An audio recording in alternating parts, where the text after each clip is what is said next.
Well, good morning, everyone. Wow, this is, I'm always so impressed when I come to health quality transformation to just see the volume of people that arrive and dedicate a day to this experience and learning and interaction and discussion.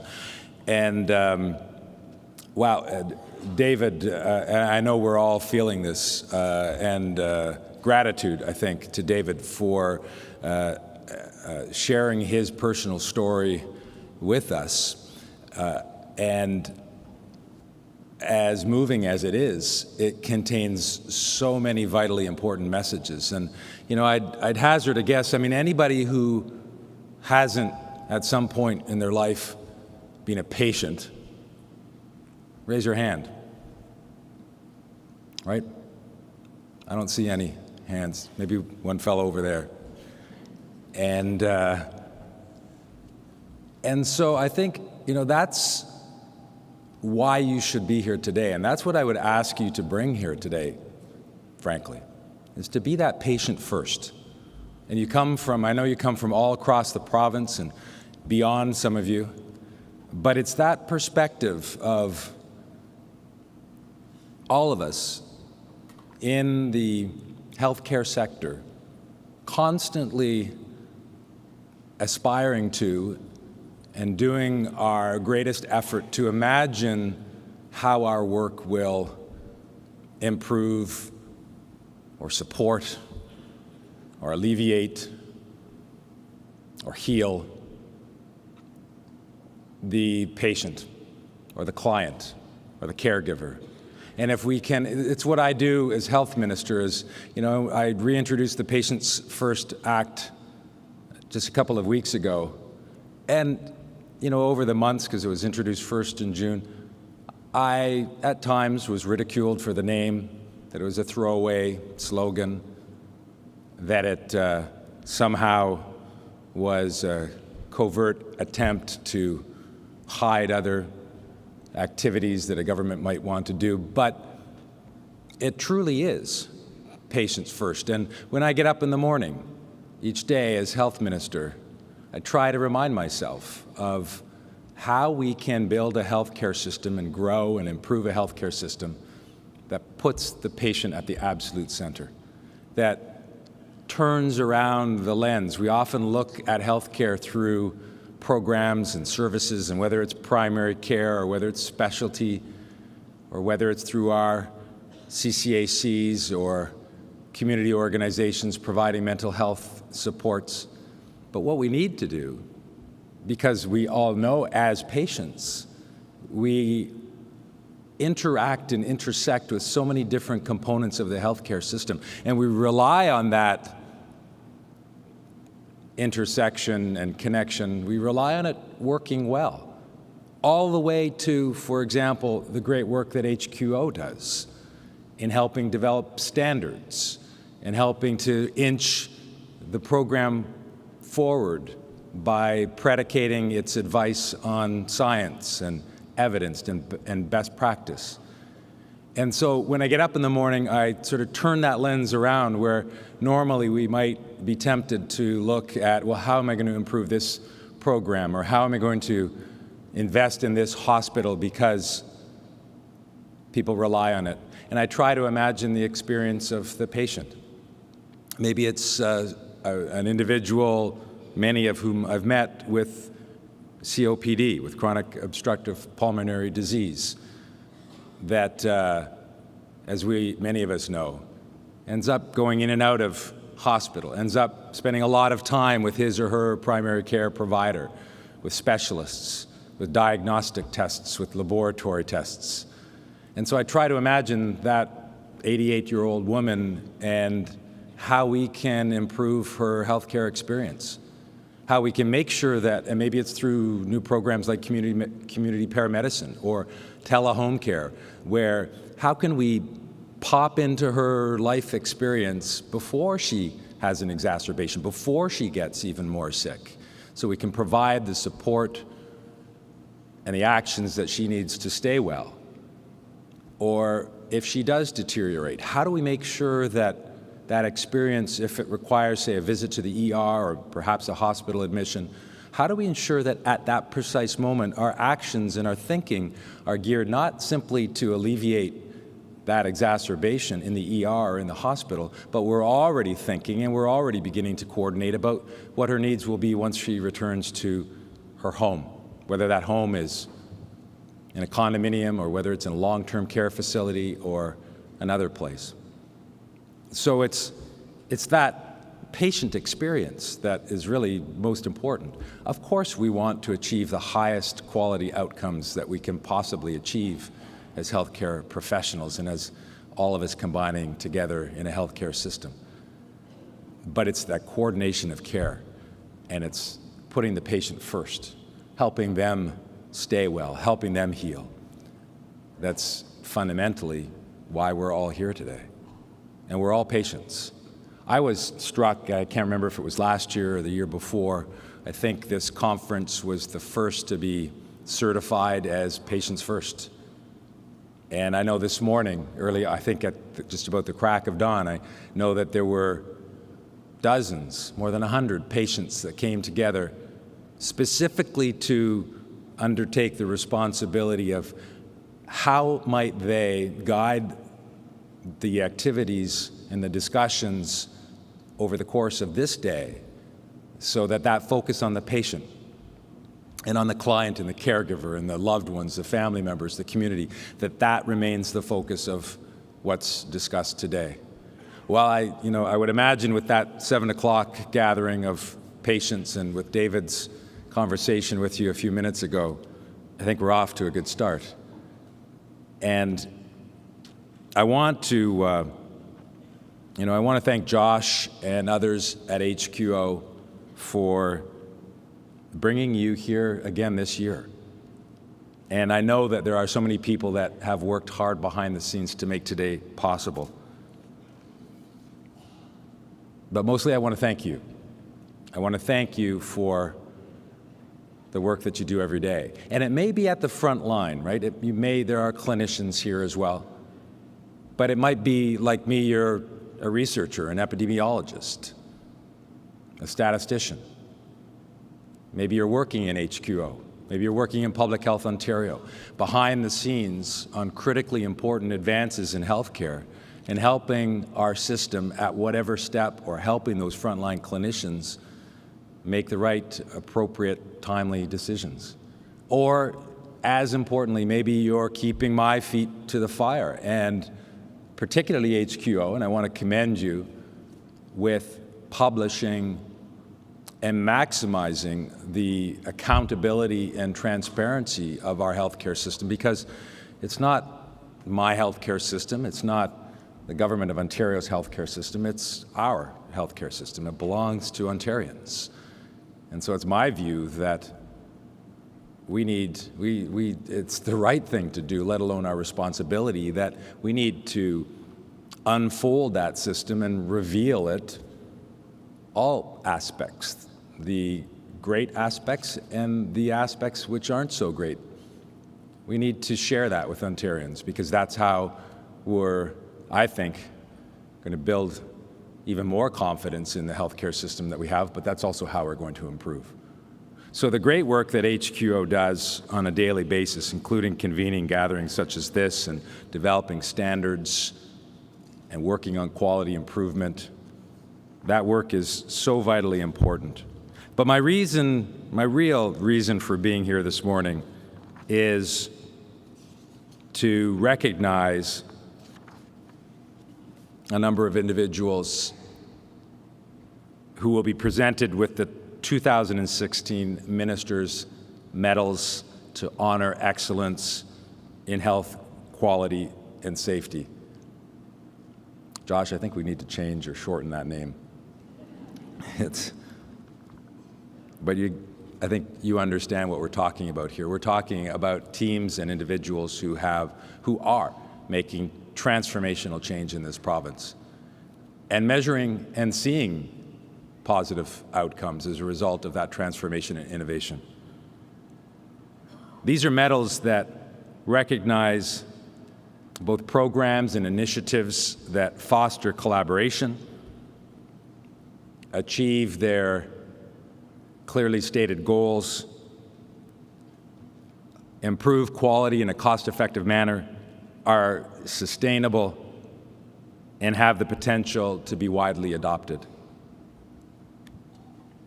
And in keeping with Patients First, we especially sought out initiatives that meaningfully engaged with patients, putting them at the absolute center of care. That's a hint, I suppose, for next year. So today I'm proud to present 2 medals, one for team achievement and one for individual achievement. And ladies and gentlemen, the winners of these awards exemplify the best in health care innovation. They're dedicated women and men who relentlessly search for ways to improve the lives and care experience of the patients that they serve. And this year's team winner is the Weaving a Mosaic of Support Caregiver Respite Program from the Mississauga Halton Lynn.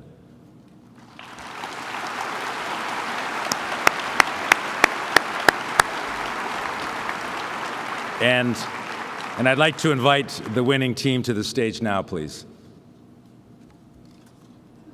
Thankfully, you weren't in the back row. A round of applause, I think, again, is in order.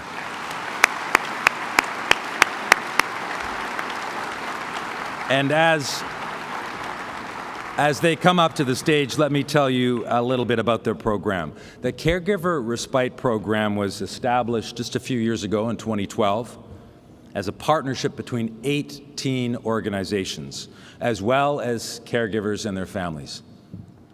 The program offers 5 innovative and much-needed services to support caregivers, including emergency respite services, adult day services, and in-home training to help people take better care of their loved ones. The program also provides 2 short-stay beds where a person can stay for up to 14 days while their caregiver takes a break from their responsibilities. And as HQO highlighted in this year's annual report, we know, all of us, that caregiver distress is on the rise. Anything we can do as a healthcare system to support caregivers will also support our patients in a major way. Now, based on early results, the Caregiver Respite Program has potential for widespread growth across other LHINs. Not only is this initiative an excellent example of patient-centered care, but in fact, just one service provided by the program has saved almost $1 million by negating the need for admission to long-term care facilities. And that savings was just over a single year. So congratulations to all of you on stage today and to everyone with the Mississauga Halton Lynn. It's my pleasure to present you with the Minister's Medal to honor excellence in health quality and safety. It says present award, and then there's a short video. So I think I'm going to present the award, and then you're going to see the video. Hang on.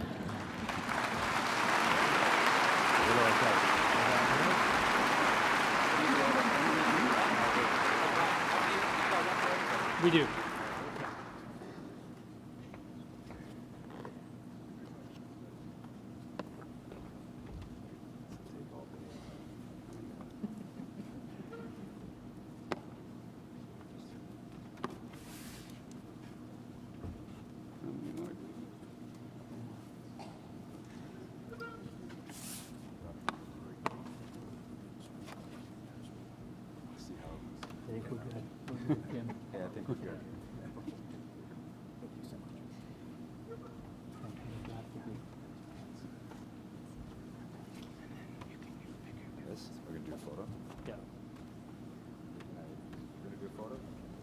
Video, video, video.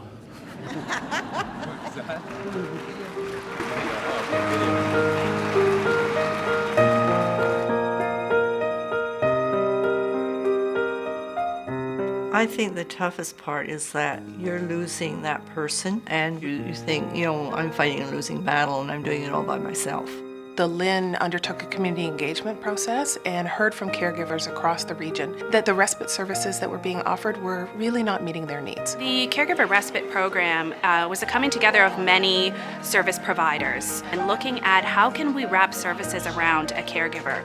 I think we're talking around 30 agencies that are all a part of this. It's very exciting to see the agencies coming together and truly embracing that spirit of collaboration. And we started with the design of the 5 components: the in-home respite, the caregiver training, the emergency respite, the out-of-home respite, which is also known as short stay, and then also adult day services. So some of those were existing programs and some were new programs. And what the day program is doing is great. Gets him out socializing, because otherwise he wouldn't have that contact. And I know he's safe. And he actually goes 4 days a week to day program. And we have got a PSW coming now to help 1 day a week. And education is provided, plus I belong to a caregivers group, which is really helpful. Somebody's here to do an assessment with Respite you. Advisor is a new role that we implemented with this program. It's meant to help the caregiver find their way to the services that are unique to them. Caregivers are the backbone of the healthcare system. They're 24 hours, 7 days a week, providing care. As long as you know you have an avenue to get some help if you need it, you have that breather to refresh yourself and go back again. So anything we can do to extend the ability of the caregiver to care for their loved one at home provides capacity to the system. I have a really hard problem thinking of him going into long-term care. I think because he's part of me, I'm holding on to them.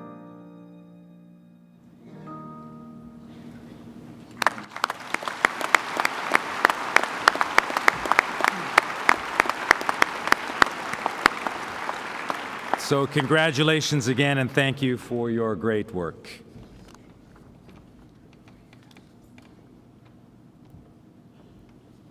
Ladies and gentlemen, it's now my pleasure to present the 2016 Minister's Medal winner in the individual category. This feels like kind of like the Oscars or something. So this year's individual champion medal award winner is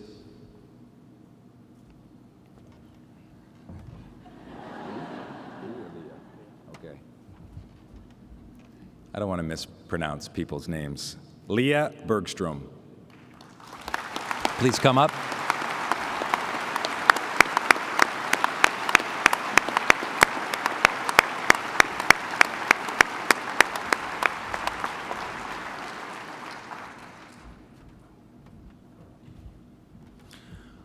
Leah is an Aboriginal patient navigator with the Simcoe Muskoka Regional Cancer Program.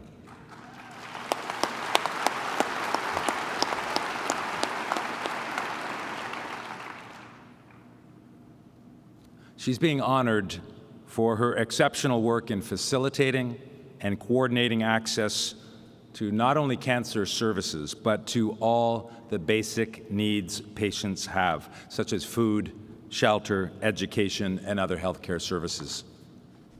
Specifically, Leah works with the North Simcoe Muskoka First Nations, as well as with Inuit and Métis communities and non-Indigenous partners. Her outstanding work focuses on addressing the cultural and spiritual needs of patients, their families, and the broader community, ensuring that people in need receive safe, supportive, and respectful care. Through recognizing and addressing each unique patient's health literacy abilities, Leah has helped patients have a better understanding of their health and treatment programs, has increased patient awareness and compliance, and most importantly, has improved patient outcomes and patient experience. So it's my pleasure to present Leah Bergstrom with the Individual Champion Medal Award.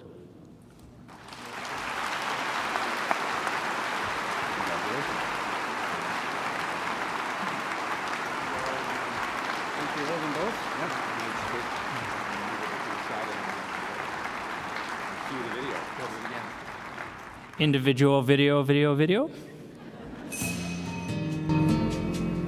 The history of residential school left such a painful wound within the community. It hasn't been long enough to heal from that. And so there's a lot of fear and mistrust among community members about actually engaging in services that are provided by mainstream organizations.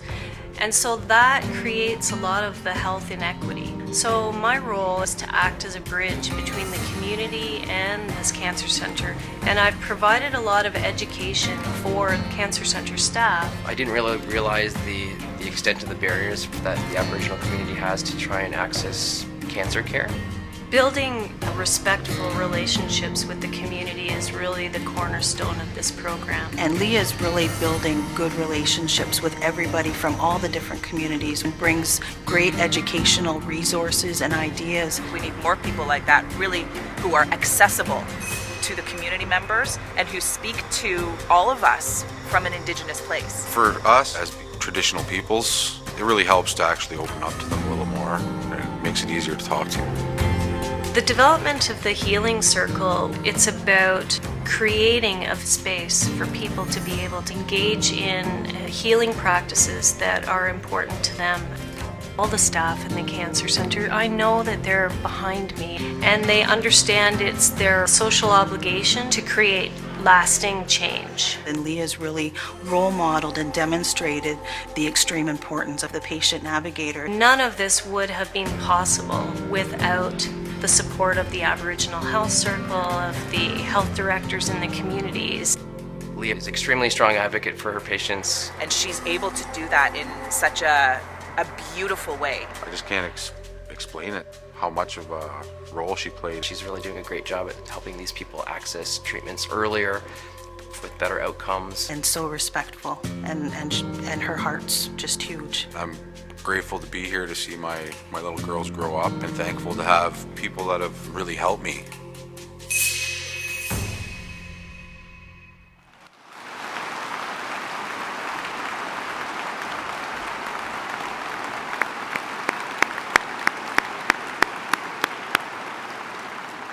So once again, my congratulations and thanks to you, Leah, for your dedication and commitment to the communities and patients you work with in North Simcoe Muskoka.